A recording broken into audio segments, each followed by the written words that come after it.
I have given the slideshow that I gave here 2 years ago about 2,000 times. I'm given a short slideshow this morning that I'm giving for the very first time. So, well, I don't want to raise the bar. I'm actually trying to lower the bar because I've cobbled this together to try to meet the challenge of this session. And I was reminded by Karen Armstrong's fantastic presentation that if religion really properly understood is not about belief but about behavior, perhaps we should say the same thing about optimism. How dare we be optimistic? Optimism is sometimes characterized as a belief, an intellectual posture. But as Mahatma Gandhi famously said, you must become the change you wish to see in the world. And the outcome about which we wish to be optimistic is not going to be created by the belief alone, except to the extent that the belief brings about new behavior.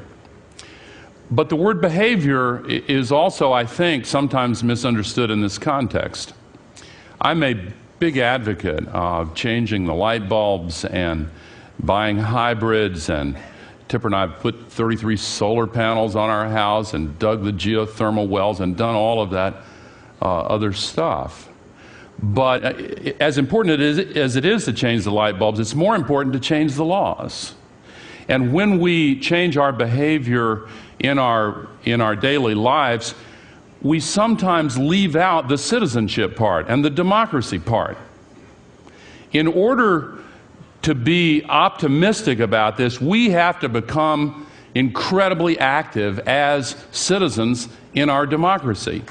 In order to solve the climate crisis, we have to solve the democracy crisis. And we have one.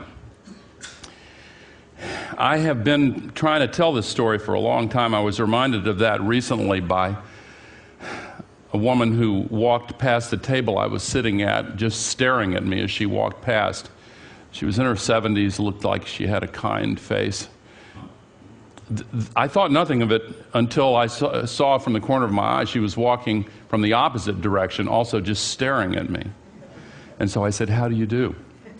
And she said, "You know, if you dyed your hair black, you would look just like Al Gore."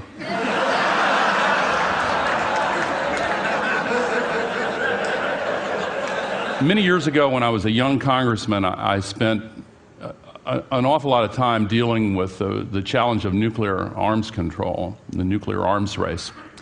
And the military historians taught me during that quest that military conflicts are typically put into 3 categories: local battles, regional or theater wars, and the rare but all-important global world war, strategic conflicts. And each level of conflict requires a different allocation of resources, a different approach, a different organizational model. Environmental challenges fall into the same 3 categories, and most of what we think about are local environmental problems: air pollution, water pollution, hazardous waste dumps. But there are also regional environmental problems, like acid rain from the Midwest to the Northeast, and from Western Europe to the Arctic, and from the Midwest out the Mississippi into the dead zone of the Gulf of Mexico, and there are lots of those. But the climate crisis is the rare but all-important global or strategic conflict. Everything is affected. And we have to organize our response appropriately. We need a worldwide, global mobilization for renewable energy, conservation, efficiency, and a global transition to a low-carbon economy. We have work to do. And we can mobilize resources and political will. But the political will has to be mobilized in order to mobilize the resources. Let me show you these slides here. I thought I would start with the logo. What's missing here, of course, is the North Polar ice cap. Greenland remains. 28 years ago, this is what the polar ice cap, the North Polar ice cap, looked like at the end of the summer at the fall equinox. This last fall, I went to the Snow and Ice Data Center in Boulder, Colorado, and talked to the researchers here in Monterey at the Naval Postgraduate Laboratory. This is what's happened in the last 28 years. To put it in perspective, 2005 was the previous record. Here's what happened last fall that has really unnerved the researchers.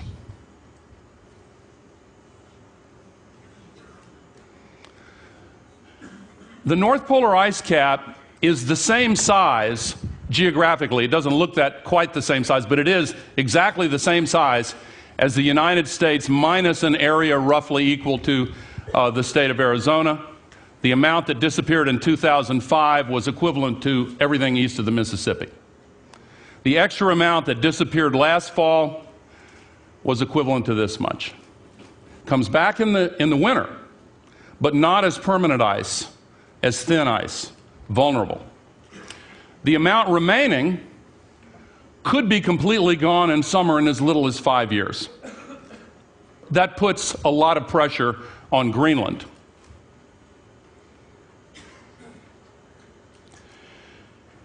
Already around the Arctic Circle, this is a famous village in Alaska. This is a town in Newfoundland. Antarctica. Latest studies from NASA, the amount of moderate to severe snow melting of an area equivalent to the size of California. They were the best of times, they were the worst of times. The most famous opening sentence in English literature. I want to share briefly a tale of two planets. Earth and Venus are exactly the same size. Earth's diameter is about 400 kilometers larger, but essentially the same size. They have exactly the same amount of carbon. But the difference is, on Earth, most of the carbon has been leached over time out of the atmosphere, deposited in the ground as coal, oil, natural gas, etc. On Venus, most of it is in the atmosphere. The difference is that our temperature is 59 degrees on average. On Venus, it's 855. This is relevant to our current strategy of taking as much carbon out of the ground as quickly as possible and putting it into the atmosphere. It's not because Venus is slightly closer to the sun. It's 3 times hotter than Mercury, which is right next to the sun. Now, briefly, here's an image you've seen. It's one of the only old images, but I show it because I want to briefly give you CSI climate. The global scientific community says man-made global warming pollution put into the atmosphere, thickening this, is trapping more of the outgoing infrared. You all know that. At the last IPCC summary, the scientists wanted to say, how certain are you? They wanted to answer that 99%. The Chinese objected, and so the compromise was more than 90%. Now, the skeptics say, oh, wait a minute, this could be variations in the energy coming in from the sun. If that were true, the stratosphere would be heated as well as the lower atmosphere, if it's more coming in. If it's more being trapped on the way out, then you would expect it to be warmer here and cooler here. Here is the lower atmosphere. Here is the stratosphere. Cooler. CSI climate. Now, here's the good news. 68% of Americans now believe that human activity is responsible for global warming. 69% believe that the Earth is heating up in a significant way. There has been progress, but here is the key.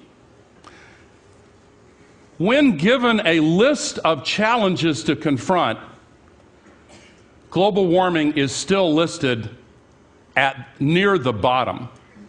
What is missing is a sense of urgency.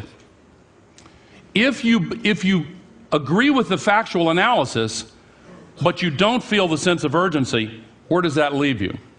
Well, the Alliance for Climate Protection, which I had in conjunction with Current TV, who did this pro bono, did a worldwide contest to do commercials on how to communicate this. This was the winner.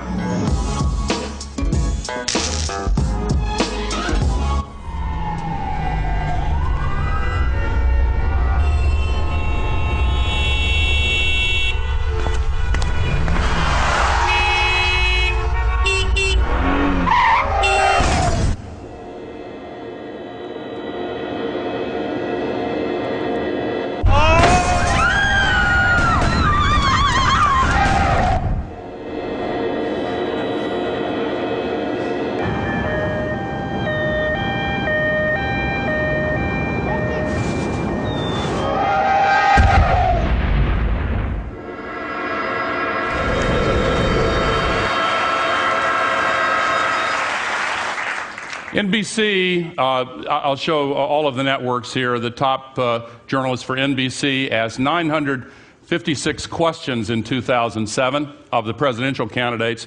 2 of them were about the climate crisis. ABC, 844 questions, 2 about the climate crisis.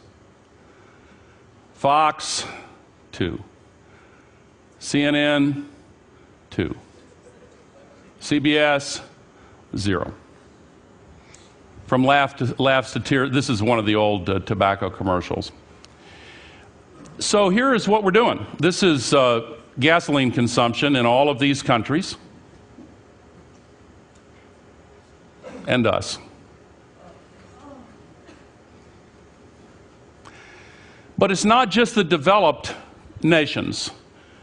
The developing countries are now following us and accelerating their pace. And actually, their cumulative emissions this year are the equivalent of where we were in 1965, and they're catching up very dramatically.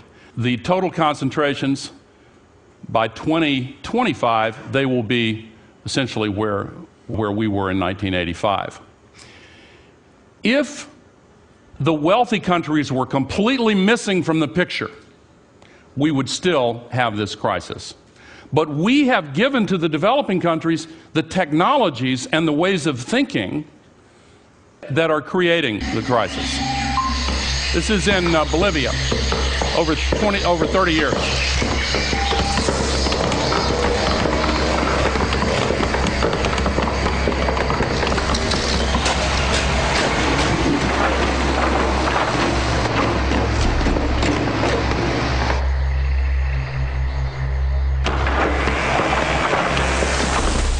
This is peak fishing in a few seconds. The 60s, 70s, 80s, 90s. We have to stop this. And the good news is that we can. We have the technologies. We have to have a unified view of how to go about this. The struggle against poverty in the world and the challenge of cutting wealthy country emissions all has a single, very simple solution. People say, what's the solution? Here it is. Put a price on carbon. We need a CO2 tax, revenue neutral, to replace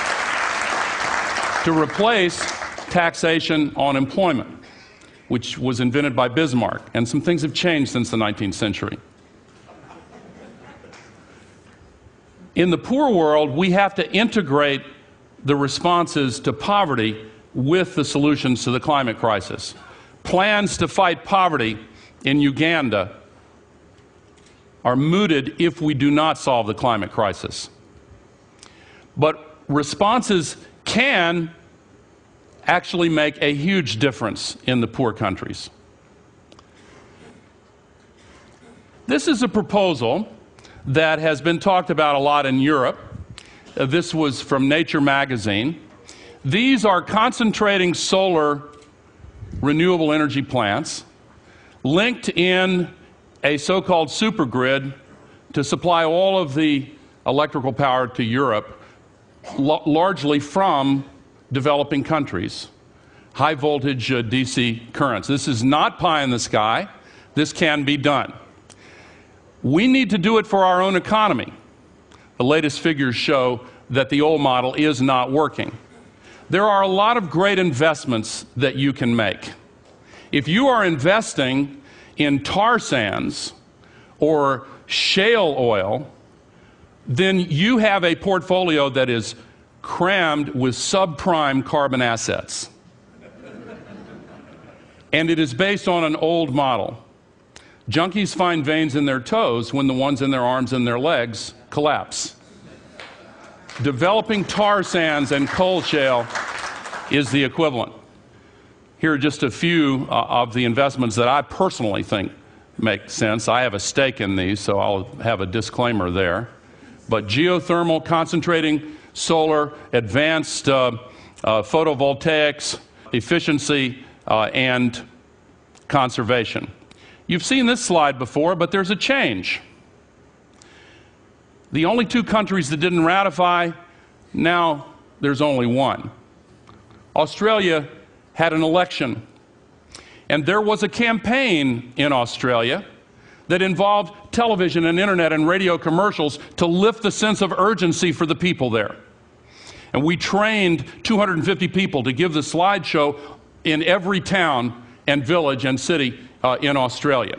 A lot of other things contributed to it, but the new Prime Minister announced that his very first priority would be to change Australia's position on Kyoto, and he has. Now, they came to an awareness partly because of the horrible drought that they have had. This is Lake Lanier. My friend Heidi Cullen said that if we gave droughts names the way we give hurricanes names, we would call the one in the southeast now Katrina, and we would say it's headed toward Atlanta.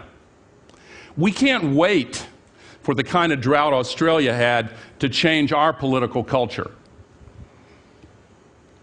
Here's more good news. The cities supporting Kyoto in the U.S. are up to 780, and I thought I saw one go by there just to localize this,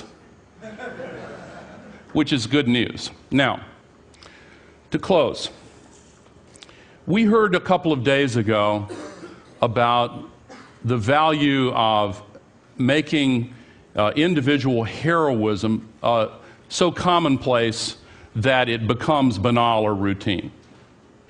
What we need is another hero generation.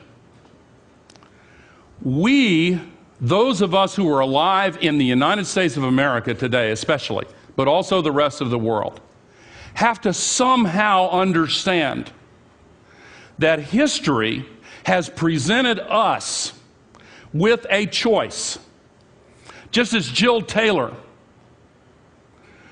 was figuring out how to save her life while she was distracted by the amazing experience that she was going through.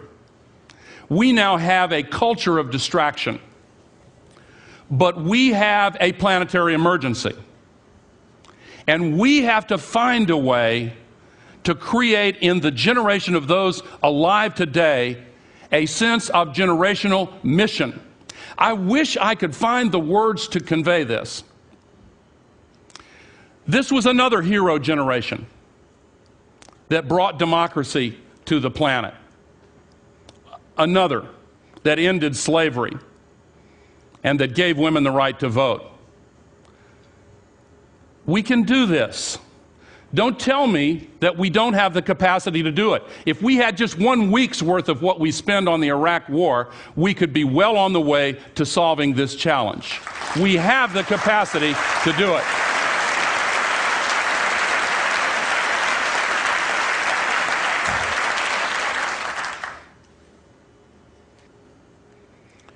One final point. I'm optimistic because I believe we have the capacity at moments of great challenge to set aside the causes of distraction and rise to the challenge that history is presenting to us. Sometimes I hear people respond to the disturbing facts of the climate crisis by saying, "Oh, this is so terrible. What a burden we have." I would like to ask you to reframe that. How many generations in all of human history have had the opportunity to rise to a challenge that is worthy of our best efforts, that has a challenge that can pull from us more than we knew we could do. I think we ought to approach this challenge with a sense of profound joy and gratitude that we are the generation about which 1,000 years from now, philharmonic orchestras and poets and singers will celebrate by saying they were the ones that found it within themselves to solve this crisis and lay the basis for a bright and optimistic human future. Let's do that. Thank you very much.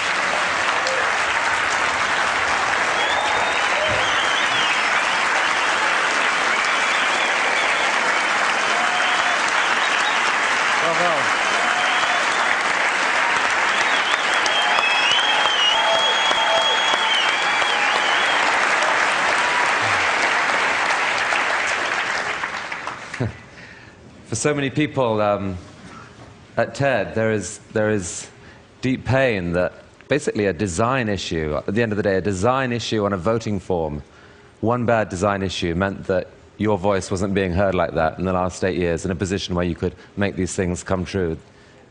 That hurts.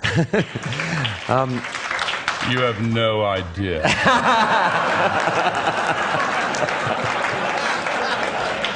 When you look at what the leading candidates in your own party are doing now, I mean, are you excited by their plans on global warming?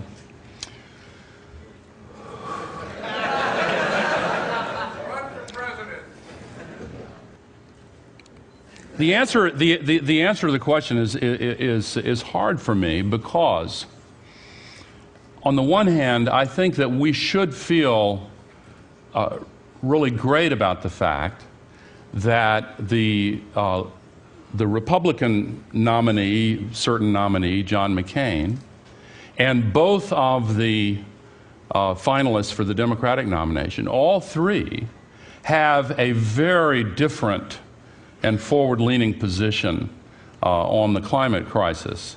All three have offered leadership, and all three are very different from the approach taken by the current administration. And I think that that all three have also been responsible in putting forward plans and proposals. But the campaign dialogue, as illustrated by the questions, that was put together by the League of Conservation Voters, by the way, the analysis of all the questions. And by the way, the debates have all been sponsored by something that goes by the Orwellian label, clean coal. Has anybody noticed that? Every single debate's been sponsored by clean coal. Now, even lower emissions. The richness and fullness of the dialogue in our democracy has not laid the basis for the kind of bold initiative that is really needed. So they're saying the right things, and they may, whichever of them is elected, may do the right thing. But let me tell you, when I came back from Kyoto in 1997 with a feeling of great happiness that we'd gotten that breakthrough there, and then confronted the United States Senate, only 1 out of 100 senators was willing to vote to confirm, to ratify that treaty. Whatever the candidates say has to be laid alongside what the people say. This challenge is part of the fabric of our whole civilization. CO2 is the exhaling breath of our civilization, literally. And now we've mechanized that process. Changing that pattern requires a scope, a scale, a speed of change that is beyond what we have done in the past. So that's why I began by saying, be optimistic in what you do, but be an active citizen. change the light bulbs, but change the laws, change the global treaties. We have to speak up. We have to solve this democracy. We have sclerosis in our democracy, and we have to change that. Use the internet. Go on the internet. Connect with people. Become very active as citizens. Have a moratorium on. We shouldn't have any new coal-fired generating plants that aren't able to capture and store CO2, which means we have to quickly build these renewable sources. Now, nobody is talking on that scale, but I do believe that between now and November, it is possible. This Alliance for Climate Protection is going to launch a nationwide campaign, grassroots mobilization, television ads, internet ads, radio, newspaper, with partnerships with everybody from the Girl Scouts to the hunters and fishermen. We need help. We need help. And in terms of your own personal role going forward, Al, is there something more that you would like to be doing? I have prayed that I would be able to find the answer to that question. What can I do? Buckminster Fuller once wrote, "If the future of all human civilization depended on me, what would I do? How would I be?" It does depend on all of us, but again, not just with the light bulbs. Most of us here, are Americans. We have a democracy. We can change things, but we have to actively change. What's needed really is a higher level of consciousness. And that's hard to create. But it is coming. There's an old African proverb that some of you know that says, if you want to go quickly, go alone. If you want to go far, go together. We have to go far quickly. So we have to have a change in consciousness, a change in commitment, a new sense of urgency, a new appreciation for the privilege that we have of undertaking this challenge. Al Gore, thank you so much for coming to TED. Thank you very much, Chris. Thank you. Thank you. Thank you very much.